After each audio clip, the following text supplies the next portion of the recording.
เฮโลสบายดีทุกคนเมื่อแม่แก้วไปเห็นของมักของโปรดซึ่งยามนี้ก็ใกล้จะหมดฤดูกาลแล้วแม่แก้วก็เลยซื้อเลยเหมามาบักหลายๆเลยซึ่งการซื้อมาหลายๆแบบนี้ก็เพื่อแม่แก้วจะนำมาเฮ็ดดอกแคตากแห้งเพื่อเป็นการถนอมอาหารเก็บไว้กินยามบ่มีนั่นเองและในการเฮ็ดเมนูนี้ก่อนอื่นก็นำดอกแคที่ได้มาทั้งหมดหั่นแหละมานำเอาเกสรของมันออกก่อนหลังจากที่ซ่อมเกสรของมันออกหมดแล้วก็นำไปล้างน้ำทำความสะอาดดีๆหลังจากที่ล้างแล้วเนาะกลับมาเบิ่งหม้อของเฮาที่ค้างไว้ก็ฟดพอดีก็จะนำดอกแคหั่นแหละลงไปลวกน้ำร้อนก่อนในการลวกเนาะก็จะใช้เวลาลวกบ่ดนปานใดกะว่าดอกแคมันเริ่มยุบเริ่มจะเปื่อยแล้วก็ตักออกแช่น้ำเย็นไว้และขั้นตอนในการลวกก็ถือว่าเป็นขั้นตอนสำคัญสุดเนาะในการเฮ็ดเมนูนี้บอกพอแต่ให้น้ำขมมันออกแล้วก็ย่าเนาะถ้าว่าเฮาลวกดนเกินไปเนาะดอกแคอาจจะเละหรือว่าเปื่อยเวลาเฮาไปซาวเครื่องอาจจะขาดมุ่นได้ลวกไปก็สังเกตไปนำเนาะกะว่ามันได้แล้วก็เคี่ยวตักออกโลดก็มานกน้ำเย็นไว้ในการนกน้ำเย็นเนาะก็เพื่อให้ดอกแค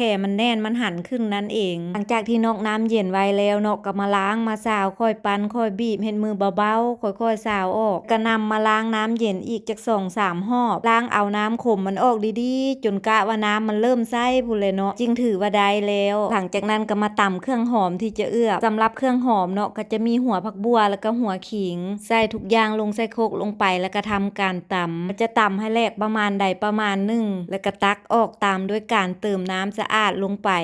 หลังจากนั้นก็ทำการปรุงรสด้วยรสดีโรยลงไป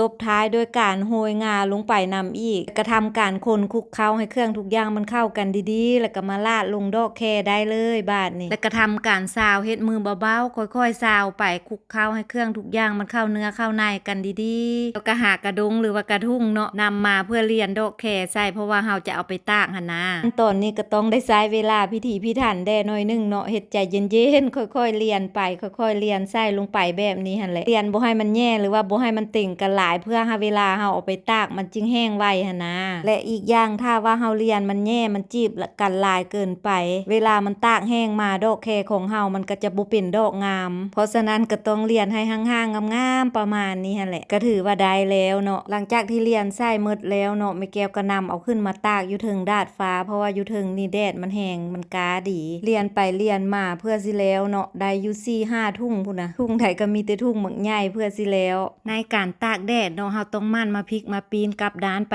กลับด้านมาอยู่ตลอดให้แต่ละด้านมันแห้งสม่ำเสมอกันดีๆและสำหรับในการเฮ็ดดอกแคตากแห้งนี่ใช้เวลาตากบ่ดนได้ทุกคนเพราะว่ามันก็อ้าวแห้งไวอยู่นะคือแม่แก้วนำมาตากนี่ก็ใช้เวลาอยู่แต่มือเดียวหรือว่าแดดเดียวเท่านั้นผ่านการตากแดด1 มื้อตั้งแต่ตอนเช้าฮอดตอนแลงเนาะกลับมาเบิ่งดอกแคตอนนี้ก็เริ่มแห้งเริ่มย่างและเห็นบ่ทุกคนเริ่มแห้งเป็นสีงามพอดีเลยได้นี่ตอนนี้นะส่วนอันนี้ก็จะเป็นหน้าตาของดอกแคที่ตอนที่ตากแห้งแล้วเนาะก็จะเป็นดอกแห้งงามประมาณแบบนี้หั่นแหละสำหรับเมนูดอกแคตากแห้งเนาะก็เหมาะแก่การนำไปทอดก็ถือว่าเป็นเมนูกับแกมชนิดหนึ่งที่แซ่บซอยอร่อยดีหรือจะกินกับข้าวเหนียวฮ้อนๆนึ่งมาใหม่ๆแบบนี้ก็ถือว่าเข้ากันสุดๆเลยแหละสำหรับคลิปวิดีโอนี้ขอจบเพียงเท่านี้แล้วพบกันในคลิปใหม่ก่อนไปขออวยพรให้ทุกคนจงใช้ชีวิตในแต่ละวันอย่างมีความสุขไปก่อนเด้อทุกคน